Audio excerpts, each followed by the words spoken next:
Los nachos, amigos. Welcome, one and all, to the Record Breakers podcast.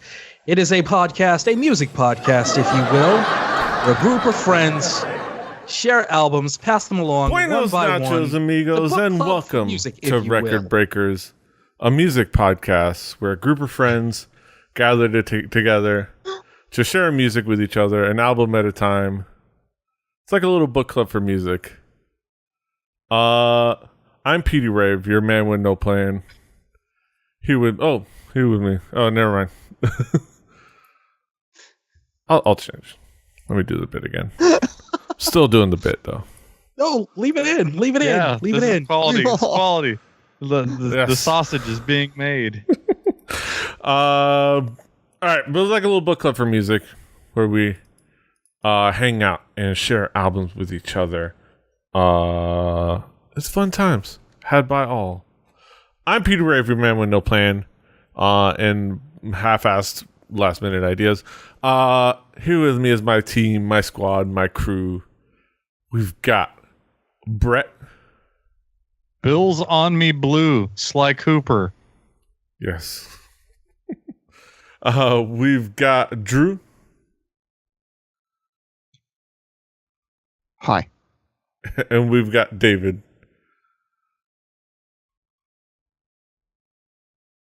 Yes, you do. Yes. We're here to talk about music. We're talking about an album like we do every week. You know, we do the thing. The provider of the album this week is going to be David Majors. Deej, what have you for us? What have you for us this week? Petey Rave, Record Breakers listeners and fans, I bought an album that, again, I took in sight unseen. And it is the brand new album from Florida rapper Denzel Curry entitled Taboo. Yeah, very interesting hip-hop album to say the least. Brett, resident hip-hop head, what were your expectations coming into this album? I didn't know shit. I didn't even know the genre I didn't until Deej dropped it. Yes. He's like, can we do another hip-hop album? And I was like, I don't care. And so I knew it was a hip-hop album. Yes. Drew, what were your expectations coming into this album? I guess I knew a little bit more than Brett in that I had heard this guy's name before. And I was like, oh, that's that rapper I've heard people talking about before. And that's about the extent of it. So I was like, all right, this is a new dude that I don't know much of. So I was excited to hear something that I knew I probably should have listened to at least a little bit of his stuff before, just never have and never bothered. So excited to jump in. Yeah, I would say I wasn't exactly sure what we were getting. I figure just on sight, it was going to be interesting and dark and and maybe a little intense. Petey, what I had been looking for was something that may have fallen under the much discussed SoundCloud rap genre. Yes. And it was Denzel Curry's name that kept coming up. Yeah. So how would you describe this album musically? What would be the themes, elements that make it up? Well, the album is in 3 parts: light, gray, and dark. And I do believe that this is a good intro to the album in its 3 segments. As Petey Rave, it does get more intense as the album goes on. And it starts off in one place and ends in a completely different place. And you see Denzel's range as a lyricist, as an artist, as a vocalist even. And I think you are hearing a guy that is very, very talented, very, very creative, and very, very intense in his creative visions. And I'm here for it. Yeah. Brett, how would you describe this album musically? Well, I listened to this entire album while doing some salty betting. So that if that tells you anything about the kind of music and what I decided that I wanted to do while listening to this. This is also I give that the Brett Hibbard seal of approval. It works. This is a modern hip hop album from people who aren't old as dirt. So the lyrics reflect that. It's also an album in the post-Obama era. So the lyrics also speak to the experiences and references of modern youth. This has a lot of pulsing beats, sort of swimmy and trippy feeling backing tracks. Like if we're one to do a drug of a kind that's not the kind that you normally smoke. Cool. I'm down with all of that. There's some odd samples that get thrown around. Sometimes songs resolve in weird ways. There are also plenty of catchy hooks and, as expected, some quality turn of phrase.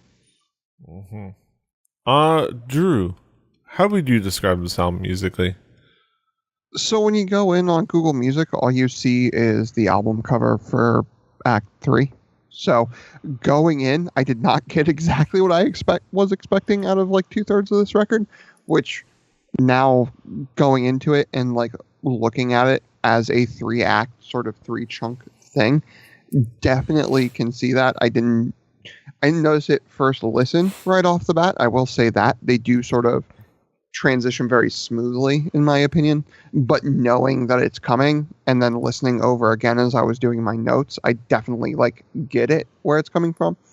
That being said, the lyrics in this, like Brett said, it is something that at times has an anger to it and has a lot to say about like society in general right now, what's going on therein, but there's also a lot of stuff that is very like introspective. It feels weird to say that this album at once takes, I feel like lyrics, depending on where you cut out of this album, the lyrics take influence almost from like that early or the late 80s, early 90s, like emo to like punk rock, anger to the brutality of, and we'll definitely get to it, a more heavy metal side as well. So it's something that I like seeing those 3 influences from the rock world come over into hip hop. I think that's really great. The last album we did, Emerald Nights, there was introspective and thought out lyrics, and you see the sort of rapper laid bare as far as like the poetry and rap goes. And I think that this is that like tenfold. The fear, the anger, that like little bit of sadness and stuff from that track to track is really kind of insane. The beats up until you get towards the end keep this very laid back attitude which really juxtaposes the lyrics at times, which I really, really dig. But overall, I think it's really packaged well and packaged smart. And I hate the SoundCloud rapper moniker, even though that's kind of where he is. He very much lives on the internet from what I've seen, and is very smart in marketing that. But like, I think he goes above what you normally hear from that crowd so far. So my 2 cents, I guess. Yeah. I think, and I think it is above what, definitely is above what people assume everything kind of lays in with SoundCloud rappers and what the stereotype people have. There's a lot of talent on SoundCloud. So I don't want to say he's above SoundCloud, but and I think neither one of us would say that, but yeah, he's above what people would want to like peg somebody that makes their name known that way, as especially old heads like we talked about last week. I think musically it really does a really good job of kind of being super modern, energetic, like heavy at times, very like confrontational at times, very introspective at times, and I think it does a good job of that. And there's It's definitely it definitely lives its vibe. That's for sure. Deej, let's talk about some of the key tracks. What would be some of the key tracks for you? I really liked a lot of this album, so it was kind of a challenge to pick out which tracks I liked the most. The first two tracks of the album, Ta13oo, the title track, and Black Balloons, those are stellar, just outstanding tracks, just absolutely outstanding. I love them. Switch It Up, I think when the mood starts to shift and things start getting weird, I really dig it, and you really start to hear Denzel really kind of, for the lack of a better term, let himself go, and he doesn't lose his lyrical flow. He doesn't lose the beat, as sometimes happens, and he is really letting himself go, or starting to let himself go, over kind of your basic 808s beat, and I really dug it. My favorite song on the album is probably Perks, which is in the dark section of the album. It might be my favorite track on the entire album, where he's completely unhinged, for the lack of a better term, while still very much in control. When we talked about Open Mike Eagle, and I said that album was a little too chilled out for me, and I like something with a little more intensity, this is what I was talking about. This is the kind of song that I'm looking for the most. So, especially along with the songs that I mentioned, Perks is probably my favorite track on the album. Mm-hmm. Yeah, there's some really cool tracks. Brett, what would be some of the key tracks for you? Well, Sirens definitely had a very catchy hook. It is also a very political song, and the message comes through very clear. It's definitely a noteworthy track. It is a must listen if for some reason you haven't listened to this yet. Cloud Cobain. That song, I think, has a pill bottle as a percussion device. A bottle with pills in it instead of like an egg shaker, which in my head canon, that's the truth now. There's also some weird use of auto-tune at the end of the track, which I thought was pretty cool.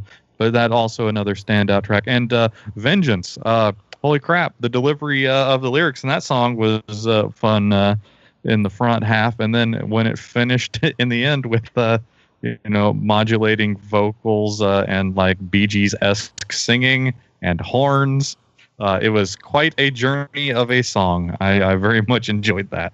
It started someplace and went somewhere completely different. Mm-hmm. Much like this album. Yes. Yeah, Yes. no doubt. Kind of like a metaphor for this album. Would you say it goes places? It Yes. does. It goes places. It goes places. Drew, what would be some of the key tracks for you? Starting out with Ta13oo. The music on this, like, was just crazy to me. Like, I really, really liked the actual beat. The kick drum had this deep rumble without like getting like crazy with it. It still was insanely like tight, sonically speaking, production wise speaking. And then that like string arrangement that's in the back that's like sort of creepy, but sort of like almost nostalgic. It was weird to say the least from a musical standpoint. I really, really dug it and really got me like into the mindset we were going in. If y'all thought I wasn't going to mention Cash Maniac with the like 80s ass shit in there that sort of fit that like lyrical idea, the like excess null forms sort of stereotype of the 80s and the get money sort of idea in the song and how that can sort of twist your mind a little bit. The Black Sabbath call out was nice in relation to the Ray Shrumman thing and how that played off of each other. And I mentioned that. I'm not going to go into the song too deep, but I wanted to mention that to also be able to mention, look, I hear you making a Zuko and a Rikishi reference in the same song a couple of tracks or a track later. It might not have been my favorite song, but god damn it, that's pretty dope and you're okay by me. But then ending the album with Black Metal Terrorist. holy shit, that was a song to leave on. Like, the beat was brutal as hell, the lyrics were brutal as hell, and then it just hits you with that sort of anger and the like sort of metal feel to it right at the very end, and just like, nah, I'm gonna murder everyone, I don't care, fuck everything, like, I'm going after people, if you get in my way, I don't care, we're done. And like, that to me was just like, oh, all right, this is where we're ending. I wonder if this mentality is going to continue on to the next record, because that would be crazy if like we just continue this story on, and I'm super down. Mm-hmm. Yeah, I think big ups to those moments in Sumo, which I kind of dug, especially I love it. Yeah. Also big ups to Super Saiyan Superman, which just on title just on title alone is fantastic, and then the song itself is actually really cool. Has a really cool vibe to it, musically, and has a cool energy to it. You know, it's like an anger. Well, just like an energy to it, which is really cool. Brett, let's go back around the horn, talk about some conclusive thoughts. Brett, what would be your conclusion on this album as a whole? I mean, this is an album that is definitely different than even the recent albums that we've listened to that are in the same genre. It's almost as if this genre is wide and sweeping and covers a lot of different places. And but it's definitely it was more of an education for me in broadening my horizons and giving me one little bit more of vocabulary, a vocabulary to speak in the future. Is it something I'm going to be, jamming out to anytime soon? Probably not. But there are things on here that I thought were pretty neat. Mm-hmm. Drew, what would be your conclusion on this album as a whole? As a whole, I think this album is really, really well done. I think it's really smart. From a composition standpoint, it's something that I probably like I said, I've heard the name around and I knew I should probably listen, but I never did, because it was that idea of like, oh, well, he always gets mentioned by the same people that are mentioning SoundCloud rappers all the time, and like, that's definitely not my scene. So I was like, okay, I'll get to it eventually. Well, finally getting to it, I'm like, okay, this dude has something here, and I should definitely like pay more attention next time somebody says something like about this kid. Mm-hmm. I think overall this album just is it has a lot going for it, like production wise. It has a lot of like going for it, like I like the term that is on the Wikipedia according to the Pitchfork reviews, like the parts that are devoid of cliche, which is really nice. Like it strays away from being kind of typical in some respects, but yeah, like the elements that are brought in, that it makes it kind of a punk rock record and kind of a metal record, but in hip hop form. And I like the way this album is also just a really solid like modern album that I think has also a nice broad appeal to a hip hop crowd. Let's say like I wouldn't say you could play it at a club necessarily, but if say I was helping with the truck, helping the inventory with the truck in the warehouse at work, and it was my turn to put music on the speaker that plays in the warehouse with those guys, I could put this album on, and it would be well received among that crowd. So I think if that would be where I would say, put it at. Like, it has that specific appeal. And it's a really solid album.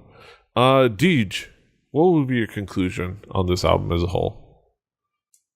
The best compliment I can give when it comes to listening to someone's album is that I cannot wait to hear their next album. I cannot wait to hear Denzel Curry's next album. I really enjoyed all of it from start to finish. The beats are creative and interesting and new. His ability to rhyme over seemingly just about anything makes me want to hear more from him, like tomorrow. I will probably be playing this album tomorrow and for the next couple of days going forward. And I just want more. I simply want more from the guy. I'm officially a fan now. Yeah. There's a lot to like, and I also appreciate it's my moment to like say big ups to my city, even though we don't share the same circles. I like that. I like somebody representing Miami-Dade County, just in general, other than Pitbull. No offense to Pitbull, but there's a lot of quality rappers in this scene. Specific. He's, as much as he is he used to be Mr. 305. Now he's Mr. Worldwide. There are plenty of people repping the 305 in his stead, and I like showcasing those people. Yeah. Let's get into the main event of the evening. We get into our haiku reviews. I don't look at the camera enough now that it's like in this odd angle. We'll get into haiku reviews, get into the nitty gritty, get down to it, real time thing words. Let's get down to it. Brett, what is your haiku? Fresh modern hip hop, and would never have heard it if not for old Deej. Mm-hmm. Drew. Yes. Drew, what is your haiku? Hit me like a brick. I just realized that this doesn't fit the rhyme. It's not what I was expecting. Wait, does it? Oh, it does. Never mind. I'm wrong. Not what I was expecting. Really liked it. Yes. Like, wait, that's more than 7. No, it's not. I'm an idiot. I can't count. American public schools failed us again. Yes. My haiku. It's a damn shame. My haiku. Goes hard in the paint. Doesn't shy from emotion. Big ups, Carol City. Deej, finally, last but not least, what is your haiku? Best since Danny Brown. This dude's super talented. Shout out 305. Mm-hmm. Take it to the house. Speaking of wacky people representing 305. Slip Aside Records notwithstanding, those are our thoughts on Denzel Curry and Taboo. You can, of course, find it on our Spotify playlist. Play Record Breakers the home game. Follow along at home. Do your due diligence. And your due diligence. On that Spotify playlist will be next week's record, and that will be provided by Brett, as it is his turn. Brett, what do you have for us next week? I've got a mouthful and an earful. We're going to listen to Django Reinhardt, The Rome Sessions, in parentheses, Volume 1, 1949 to 1950. This is a double album of standards, recorded a long time ago. I know, yes. If it helps. The 1993 version. Yes. And now for something completely different. Yes, more hip-hop. I love it. Yes. The true roots. Get down to the roots. But yeah, go look. No, the Roots are a hip hop group. We've listened to them before. Yeah, that's true. That's true. Not one of them is down to 2 fingers. Oh. But that's of course next week, and this is this week, and you can of course find us all over the internet. David is at Call Me DJM for now. Brett is at HibbittyBearBird, HIBBITYBRBBRD, just not on Twitter. Drew is at XDruciferX. I'm at PD Rave. The show's at 4 Record Breakers. That's the number 4 Record Breakers. RecordBreakersPodcast.com, RecordBreakersPodcast@gmail.com, Rebelly.net for this and other shows. Rebellion TV on YouTube and other places. You can follow us. You can find us wherever you find podcasts, iTunes, Stitcher, all over the places. Like, share, subscribe, do all the things. Until next time, hasta los huevos. Toodaloo. Don't be ashy. Or assy.